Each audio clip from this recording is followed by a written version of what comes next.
Hello friends welcome back to my channel. केमन आछो सबाई? आशा करी भालो आछो और आमिও खूब भालो आछि। तो এখন অফিস থেকে বেরিয়ে আমরা চলে গেলাম জুতার দোকানে। আর নিবিনিতা অনেক আগে জুতা নিয়েছিল, মানে 15-20 দিন হয়েছে জুতাটা ছিঁড়ে গেছে। তো জুতার গ্যারান্টি 3 মাসের দিয়েছিল, যদিও আমরা এখন এসে পড়েছি এক্সচেঞ্জ করতে, কারণ গাইস সময় থাকতে এক্সচেঞ্জ করাটাই ভালো হবে। তো আরেকটা নতুন জুতা ও পেয়ে গেল। তো দেখো গাইস এখানে অনেক সুন্দর সুন্দর কালেকশন আছে জুতা, অনেক ভালো লাগছে কালারগুলো, কিন্তু ও মানে বুঝতে পারছিল না কোনটা নিবে, কোনটা নিলে এখন ভালো লাগবে। তো গাইস আমি ওকে বললাম যে একটা ব্ল্যাক কালার দেখে নে, তো ওইটা ও দেখছে এখন। তো এখন জুতাটা নিবে। হাই কই দিয়া। তো ও এখন আমাকে বলছে যে তুমি এখন সাই দিয়া। তো আমি এখন এই জুতাটা একটু দেখে দিলাম ওকে, আর ওর ফাইনালি এই জুতাটা পছন্দ হয়ে গেছে। তো জুতাটা নিয়ে আমি আমাদের ঘরে চলে আসলাম। আর যে গরম গাইস, ও কোল্ড ড্রিঙ্কস খুব ভালোবাসে, কোকোকোলা, তো ওর জন্য দিবাকর কোকোকোলা নিয়ে আসছে। তো এখন একটু আমরা ঠান্ডা ঠান্ডা খেয়ে নিব, যেহেতু আজকে আমাদের ঘরে ও ফার্স্ট টাইম আসছে, একটু থাকবে, এনজয় করব। আর অনেক দিন থেকে বলছিলাম নিবিনিতাকে চল আমাদের ঘরে যাবি, তো ও বলছে আজকে না কালকে, এরকম করতে করতে 1 মাস 2 মাস হয়ে গেল। তো আমরা নতুন ঘরে আসছি, তো এর জন্য আমি বলছি চলো এখন আমরা যাই আমাদের বাড়িতে। তো চলে আসলাম, এসে একটু ঠান্ডা খেলাম আর ওকে একটু চিপস দিয়ে দিলাম আর ঠান্ডাটা খুলে নিলাম। আমরা সবাই মিলে একটু ঠান্ডা খাচ্ছি। তারপর দিবাকর এদিকে নিয়ে আসছে মোমো, তো মোমো খাবো। মোমোটা প্যাকিং করাটা আমি খুলে নিলাম। আর সবগুলো বেশ ভেজ মোমো, তোমরা কিন্তু ভেবো না যে চিকেন মোমো, কারণ আমি তো জানোই চিকেন মোমো খাই না। তো দিবাকরে ভেজ মোমো নিয়ে আসছে, পুরো পিওর ভেজ, এখানে কোনো মাংসর কোনো লেটিপিটি নেই, একদম পুরো পিওর ভেজ। তো আমরা এখন সবাই ডিভাইড করে একটু ভাগ করে নিয়ে নিলাম আর ওকেও দিয়ে দিলাম। তো মোমোগুলো দেখতে আমার তো লুপ সামলাতে পারছি না, কারণ জানো তো আমি তো যেখানে সেখানে খেতে পারি না। তো দিবাকরে একটা জায়গায় আমরা পেয়েছি, তো ওইখান থেকে আমি সবসময় খাই। তো ওখানে পেঁয়াজ টেস্ট পাওয়া যায়, পুরো পিওর ভেজ বলে পেঁয়াজ টেস্ট পাওয়া যায়।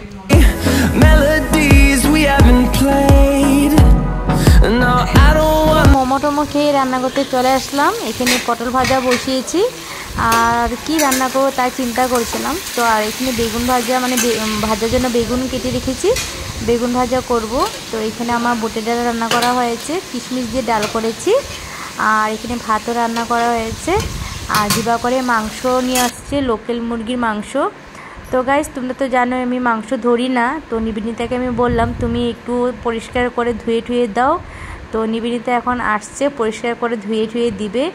ওর একটা আঙুল মানে কেটে গেছে, যার জন্য একটু কষ্ট হচ্ছিলো। আমি বলেছি যদি না পারো অসুবিধা নেই, ও বলছে না আমি ধুয়ে দিব। তো গাইস ও আমাকে একটু হেল্পও করে দিয়েছে অনেকটা, ও মাংসগুলি ধুয়ে দিয়েছে, যার আমি তো ধরি না, যার জন্য ও আমাকে ধুয়ে একটু হেল্প করলো।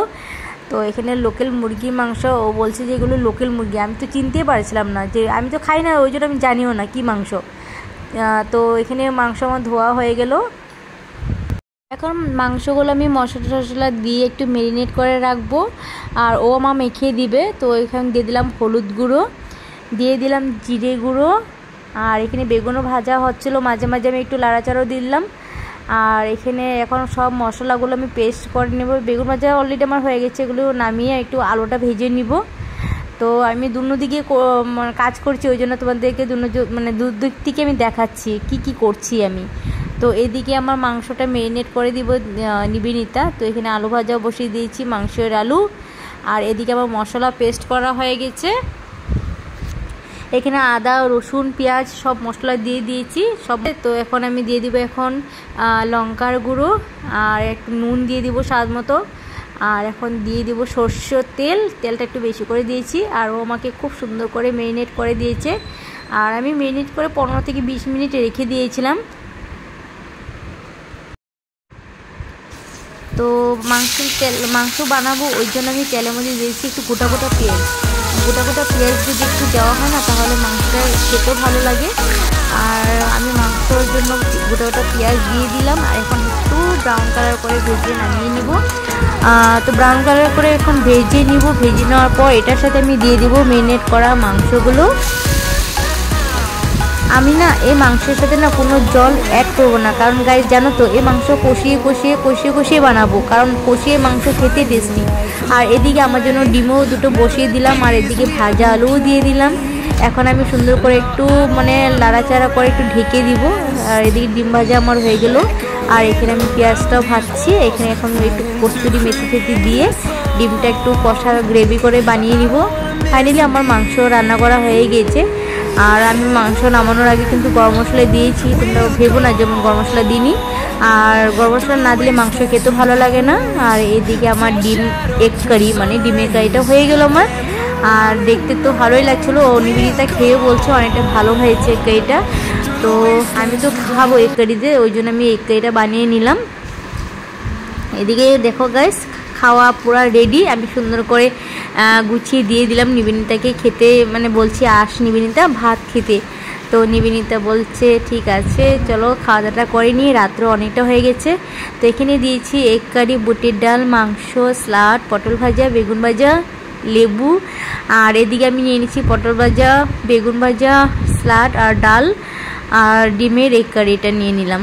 আর দিবাকর আজকে নিরামিষ খাবে, যার জন্য দিবাকরকে আমি আলু ভাজা আর ডাল দিয়ে দিলাম, কারণ ও তো মাংস খাবে না, কারণ যেহেতু ওর আছে ভেজ। তো নিবেদিতাকে বলছি কেমন হয়েছে, বলছে ভালো হয়েছে, ও খুব হাসাহাসি করছিল। তো আমিও এখন খেতে বসে যাব। আর এদিকে দিবাকরের জন্য খুব খারাপ লাগছে গাছ, জানো তো নিরামিষ খাচ্ছে, আমি তো ডিম খাচ্ছি, যার জন্য তথাপি খারাপ লাগবে না। নিজে মানুষটা যদি সেরকম নিরামিষ ভাত খায় আর আমি যদি ডিম ভাত খাই, খারাপই লাগবে, সবারই খারাপ লাগবে। তো ও স্যালাড আর ডাল দিয়ে খেয়ে বলছে খুব ভালো হয়েছে, কিন্তু আমি ওকে বলছি যে স্যালাডটা তাহলে শসা 2 পিস নিয়ে নাও। তো এদিকে আমিও এখন বসে পড়বো, রাত্র অনেকটা হয়ে গেছে। তো আমিও এসে বললাম ভাত খেতে, তো আমিও খেতে বসছি একসাথে।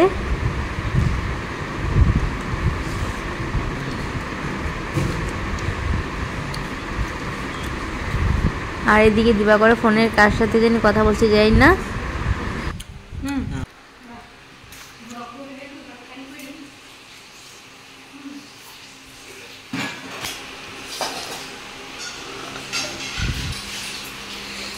ভাত খালু, ভাত খেলাম, এখন তো বাসনগুলো ধুয়ে পানও খেলাম, বেশ আনন্দ ফুর্তি করলাম। আমার ফ্রেন্ড আসছে অনেকদিন পর আমাদের বাড়িতে, পান দিয়ে কথা বলছি বলে তুমি কিছু মনে করো না। এখন বাজে 12টা, এই বাসনগুলো ধুয়ে এখন আমরা ঘুমাতে যাবো, একটু গল্প করবো। তো বাসনগুলো ধুয়ে নিই, তোমাদের সামনে করে আসতে যাবো। ফাইনালি খাওয়া দাওয়া করে আমরা চলে এসলাম। আর এখন বাজে রাত 12:30, আর লাইটটা জ্বলাতে খুবই কষ্ট হচ্ছে, কারণ মিঠি মিষ্টি টুলগুলো খুব জোর জোর করে চিল্লাচ্ছে। আর এখন যদি আমাদের সাউন্ড পায় আরও হুলস্থুল করবো। এই যে দেখো আমরা অনেক দিন পর একসাথে আসলাম, আমার অনেক ভালো লাগছে, ও আসছে। আর শিল্পী আসার কথা ছিল, শিল্পী আসতে পারেনি। যাই হোক আমরা দুজনে অনেকটা এনজয় করবো, এখন একটু গল্প সল্প করবো। আর ওরা চিল্লাচ্ছে, লাইট জ্বলিয়েছি।